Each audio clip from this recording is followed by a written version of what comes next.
What is going on, everybody? How we doing? Welcome back to the Georgia Meth Show. Today, my people, we got a couple things to talk about today, a couple things to discuss. It is November 1st. Beautiful day here in Georgia. It's a bit cold still, but we're in the sunny weather. This is looking great. We got a couple topics to talk about. Everything starting from Aroldis Chapman, where we'll be discussing a little bit about the World Series. We'll also be discussing some WWE. Seth Rollins has a situation. He has confirmed his injury. And Saturday Night Live pay per view today for WWE. We'll do some predictions on those matches. And we'll end it off with Tarik Skubal. We actually got some more reports on him and what was his offer and everything from Detroit. So we'll see how that was. So let's get started. You guys already know as we start with the beginning, positive vibe spread. Here's the quote for today. Quote for today, my people, is pain, doubt, and pressure are the fires that forge strength. Keep showing up when it's hard. That's how you turn the struggle into power and dreams into reality. So, what is that quote saying? Keep grinding through the hard times. Keep showing up when things are going rough. Don't show up when things are easy. Show up when it's hard. Why? Because when it's hard, or, when, let's say it like this, when you're investing in a business, keep grinding. Don't give up. Don't quit because you're not seeing the profit that you wanted to see or because you're not making a lot of money off of it. No, keep going, keep grinding, keep being consistent. That at the end, it's a part of the journey. It's just as simple as that. Towards the end, once you keep grinding and you go through the hard times, that's when the success is going to come in. You just got to keep going. That is today's quote. I hope everybody enjoyed it. And let's get into the first topic. All right. So let's start off with Mr. Aroldis Chapman, ladies and gentlemen. So why people may ask, why in the blue hell are we talking about Mr. Aroldis Chapman? Well, so a couple days ago, he was on a Spanish podcast, and the gentleman asked him, Aroldis Chapman, would you ever consider rejoining the Yankees? And this is what Aroldis Chapman said. No way, not even dead. If I were told that I was being traded to New York, I'd pack my things and go home. I'll retire right on the spot if that happens. I'm not crazy. Never again. He stated that he felt disrespected by the Yankees management. He said, I dealt with a lot of disrespect with the Yankees. I put up with a lot of things. I knew that they just wanted to find a way to get rid of me, but they didn't know how. And I just dealt with it, kept playing quietly and kept playing.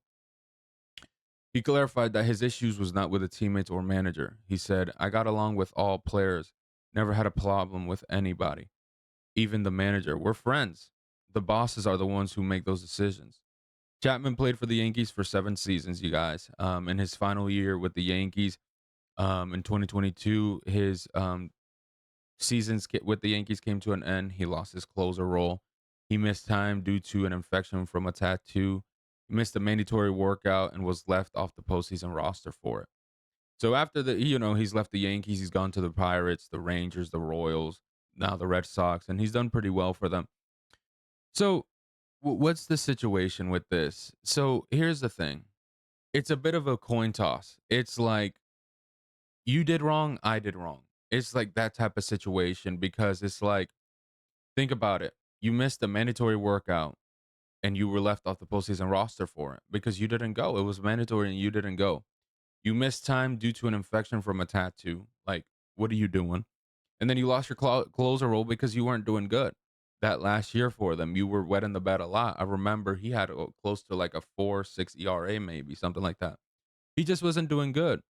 So, you know, I don't think they wanted to get rid of you because throughout those time span from 2016 to 2022, you were doing good and they want to win. But the problem is that you've made poor decisions where, it's probably made it rough for them. Here's the thing. Chapman, while he was there, he posted up a 2.94 ERA, had 453 strikeouts with a K per nine of 3.9.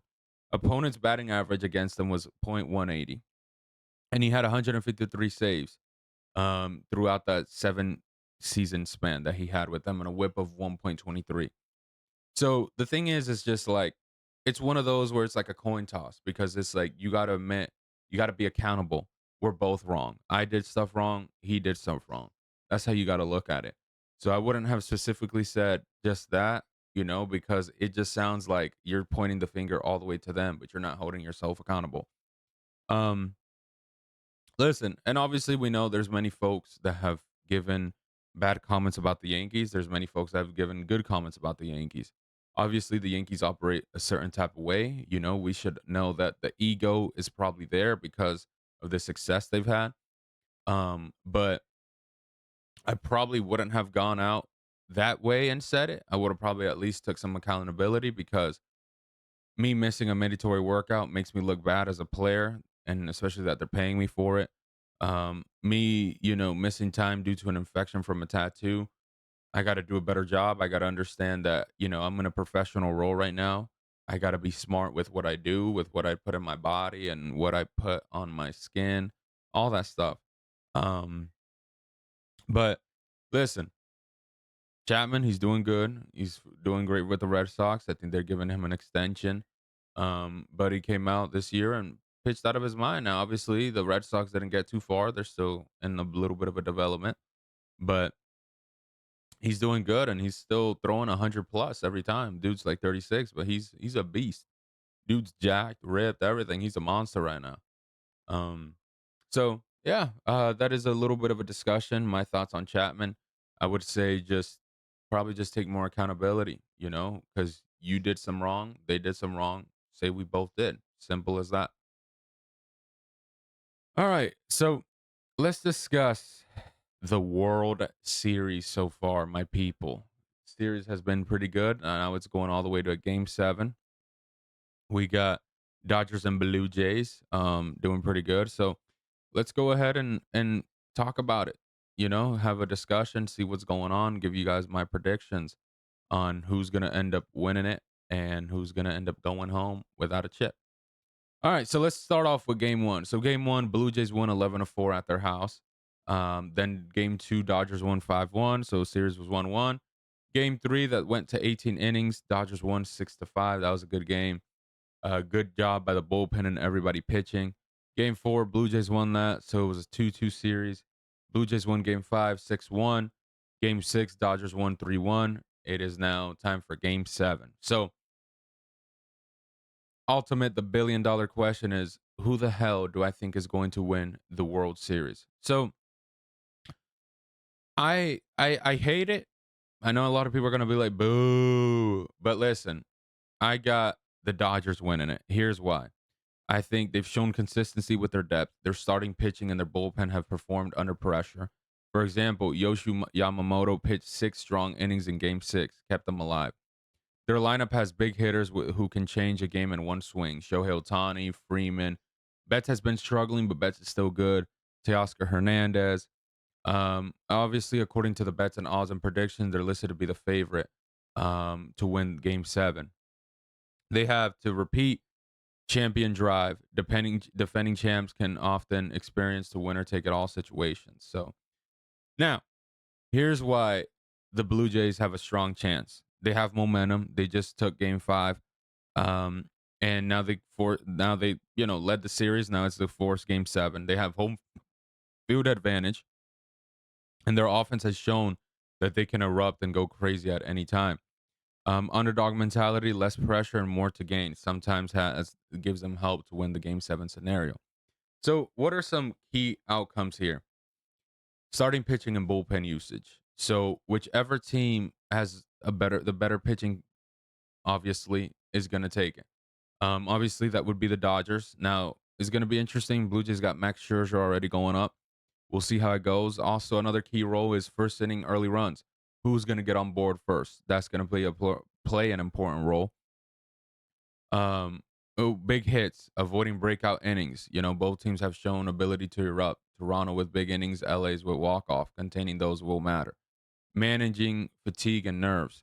Game 7 is a high pressure. That team handles the moment better often than wins. So it's going to be very important to see who has the momentum, which obviously is the Dodgers because they got a lot of experience. But to summarize it, given the data and trends, I lean to the Dodgers winning game 7. Their combination of depth, experience, and slight better odds give them the edge. However, the Blue Jays have the absolute tools and home setting to pull the upset. If I had to pick a score, I would say probably 5-3 Dodgers. Um, it's the experience plays a huge role. A lot of the players got a lot of experience, and everything just comes down to pitching. That's why you see now teams paying so much for pitching because it's so important. If you have good pitching, you're going to get very far. You could win the whole thing. Now, if you don't, you are going to play a big struggle. If the Dodgers don't win, it will be a bit upsetting probably for a front office, but me personally, I predict that they're going to win it. If the Blue Jays had not forced the game 7, I would have had the Blue Jays, but I got to get the Dodgers. I got to go with the Dodgers. Let's see how Max Scherzer performs too. He, has plenty of experience. Stuff of, um, that stuff of, game 7 and all that. He understands. He understands the pressure of the World Series. So we'll see how he does. All right. All right. So shifting over to a bit of some WWE, my people. We're going to discuss a little bit about Seth Rollins, you guys. So just give a quick backstory. So at Crown Jewel, Seth Rollins faced Cody Rhodes, champion versus champion match. During that match, he performed a high risk coast to coast headbutt type maneuver, and he was believed to hurt and injure his left shoulder. So on October 13, the episode of Raw, his faction, the Vision, had gotten broken up by Bronson Reed and Braun Breaker. They attacked him, which took him off of TV for a while. On the 31st, he is a guest hosting the NFL Network Good Morning dressed in a bear suit. Rollins then announced that he will be out of action for 6 months due to shoulder injury and sequence surgery. So, reports indicate that the injury may involve the rotator cuff or the significant shoulder components, which typically require several months for recovery. With a 6-month estimated absence starting from late October, Rollins' return will likely be fall around April or May of 2026, which obviously is going to suck for him because, you know, if WrestleMania is the 18th to the 19th of next year, so what do you do with him? Because there's not going to be too much. You can't really do too much storytelling with him. That's the thing. And you don't know when he's going to come back. Um, I want to say it's just it sucks, man. It sucks for Seth because it's like every time he gets that big shine to be a top star, he always gets hurt. 2015, he was going up in the ladder, and then he hurt his knee. Now with the shoulder, poor guy, just he always gets hurt, man. It sucks. Seth is just such a good athlete and such a good, wrestler in the company that it sucks that he's always getting hurt. Um, it's just we'll see what happens because obviously we know that now is when they start planning for matches for Mania. So probably, obviously, we knew it was going to be Rollins versus Roman next year, but obviously that won't work out. We'll see what happens. Um, we'll see who they decide to make the next big star, who they decide to develop. Obviously, Braun Breaker is the face right now that they want to do that to. Um, I personally don't see Braun Breaker ready, and here's why. I don't know. It's just there's something about Braun Breaker. I just personally don't think he's ready. I think promo he's a good wrestler, but I wouldn't say a great wrestler in my opinion. I think there's been many times where you see him and you're like, "Damn, what the hell was that?" Like it's just he's lightning fast, fast as a muff, but it's just I don't think he's ready for that role yet. I think also with promos, it's something where he struggles a little bit. I think, of course, having Paul there is a good assist, but it's just it feels too rushed. I don't personally feel like he's ready to be a top star. Like I don't think he's a bigger star than Gunther. I don't think he's a bigger star than Roman. Hell no, definitely not bigger star than Cody. Maybe not even Seth. And those are the top guys right now. I don't think he. I personally don't see him ready. Um, with what they're gonna do next year with him at WrestleMania, we'll see. It's just there. I feel like there has to be a big change because in his development skills, it doesn't feel like he's ready yet. There's things that he does, and it just doesn't feel smooth. It doesn't feel like ready for a top star yet, in my opinion. If I got to be honest. With Seth though, man, that sucks. I hope he gets a speedy recovery. I hope he comes back and he's stronger than ever. Um, because obviously that's a storyline that they're gonna obviously come back to once he's ready to go. All right, let's talk about Saturday Night Live, my people, to the pay-per-view today for the WWE. We're gonna give our predictions real quick on all the matches. Who do I think is gonna win it? Who do I think is taking it all? Let's start off first with the WWE Intercontinental Championship match, my people. We got Dominic Mysterio versus Penta versus Rusev in a triple threat match for the Intercontinental title. So here's my prediction. I think Dom is going to retain that title. Why? Because I think they're gonna have John Cena face Dominic Mysterio on Raw. I think he's still gonna retain that title because I don't think I think Penta's going to win a title, just not this year. I don't think he'll win a title this year. Maybe next year for sure. But right now, what's him, LA Knight, Drew McIntyre, those folks, I don't think are going to win a title this year. Rusev, I think Rusev is still going to be in that mode of not development, but he's still going to be in that situation of they're just building him up slowly. If he wins something, I could see him close to the end of the year, possibly after Survivor Series. But like for right now, I personally don't. Right now, I personally don't see him winning anything. Maybe till after Survivor Series, I would say. Um, So yeah, I got Dominic Mysterio retaining that title. I think he's going to obviously go and face Seth Rollins or John Cena. Wow, and go one on one. I think that'll be the outcome that WWE is going to go that route. Now the question will be is does John win that title or Dom beats him? That's gonna be a good one to figure out. We'll see that happens. Next match, we got the WWE Women's Championship, Tiffany Stratton versus the new heel, Jada Cargo. I personally got Jada Cargo winning it, and here's why. I think they're going to give her a huge push now. I think this is where one of the titles change for sure. Um, I think they want to develop her.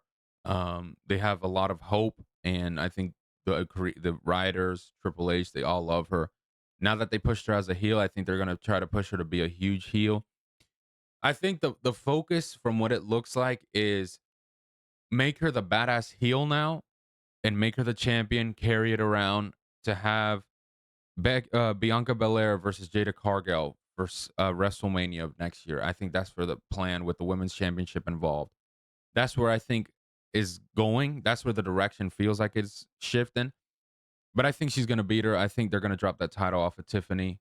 I think they're ready to move on and have another star be the champion. I got Jada Cargill winning. Next match, the undisputed WWE Championship match. We got Cody Rhodes versus Drew McIntyre. Title will change hands even on a countout or a disqualification. I personally got Cody Rhodes winning it. Obviously, you guys, we know Drew's not going to beat him. I can tell because the last 2 weeks, Cody has gone down. Obviously, I think he's going to win it. They're obviously going to set him up to be the champion going into Survivor Series. I don't think it would make sense to have Drew McIntyre beat him. With Cody, it's going to be interesting. I think they're probably going to lean towards having Cody versus Roman 3 now at WrestleMania 42. Now who they have win is going to be hard to predict because I personally don't see them having Roman go on a crazy run anymore. Just because I don't think Roman's going to want to do that. And I think they want to try to just develop other stars. And if you go back to that roadblock, you're going to, reduce and stop other stars from developing. So I don't know if maybe they're going to do that. Maybe they do Cody versus Punk. Who knows? But Roman, it's going to be interesting what the hell they do with him next year because it was supposed to be Seth, but obviously we know Seth is gone. So maybe we do Roman versus Gunther. Who knows? Something like that. That would be nice. Um, but I got Cody Rhodes winning this match. I think Cody is going to retain the title and continue on with it till WrestleMania, to be honest with you. Last match, the vacated World Heavyweight Championship match. Ladies and gentlemen, we got CM Punk versus Jey Uso, title on the line. I got CM Punk winning the title. I think something's gonna happen between Jimmy and Jay. I think either one of those two folks are gonna turn heel. I want to say Jimmy's gonna cost him the title. just because he eliminated him from the battle royal. And that's gonna start a whole huge feud going into it. Or here's how I see Jay winning. If Jay wins it, I think he's gonna be set up to that tribal chief mode if he wins it. Now it's gonna be hard because similar to Braun, Jay, I don't really see him being like that crazy big of a star to go on that type of Roman run, but we obviously see that OTC one, OTC two bullshit. Jay could possibly win it. We'll see, but I got Punk taking it. I think something's gonna happen between Jimmy and Jay. They're gonna get into a swiffle, and Punk's gonna win the title. If he doesn't, I'm gonna figure. I want to figure out when the hell is Punk gonna win the title in the WWE because that's crazy to me. All right, to wrap it up here, ladies and gentlemen, Tarik Skubal. So we got more reports on him and what the initial offer was. So this was reported from John Heyman. He said the immense gap between the Tigers and Tarik Skubal, reported here first, is even bigger than first believed. So people thought that they had a gap of like 100, I think it was like 250 or something, but it could be even more. So he said reports that the Tigers offered a year ago to Skubal was below 80 million for 4 years. It was only reported here originally to be less than 170 million the Red Sox signed Garrett Crochet for. It turns out to be less than half. Even Petzold of the Detroit Free Press reported it was under 100 million. So he's saying that the Tigers offered Tarik Skubal 80 million for 4 years, you guys, which is obviously 20 per year. And they're out of their goddamn mind if they think that he was going to sign that contract. Tarik Skubal right now is the top three pitcher in the MLB. Why in the blue hell is he going to take $20 million a year when he's doing great? That doesn't make any sense. So obviously now with that being said and everything, he's probably going to get traded this offseason because he's up for a contract extension very soon. And obviously, the Tigers might as well do it. They're going to get a lot of offers for him. They'll get a good package back. Um, Now the thing is, of course, is that um, he's going to get he obviously he's going to want a bag, my people. So obviously, we know that he's probably going to get obviously traded. Like I said, they might as well do it. They'll probably get a good package back for him, get players that are MLB ready, and also some prospects, help that farm system out. Listen, that's crazy to me. That's low key a disrespect to Skubal, my people, because that's your ace of your staff, and he's done a great job for y'all. And for them to only offer him 80 million, that is flat out disrespectful. Like that's crazy to me. Um, Obviously, we'll go over another day teams that will be interested in him, what's the best fit for him, everything like that. We'll have a big discussion. But that's insane. I can't even lie. That's crazy to me. Um, but I'm gonna wrap it up here, my people. I hope you guys enjoyed this show today. Um, like I say every time, stay humble, stay blessed, stay positive, and I'll see you guys later. Bye bye.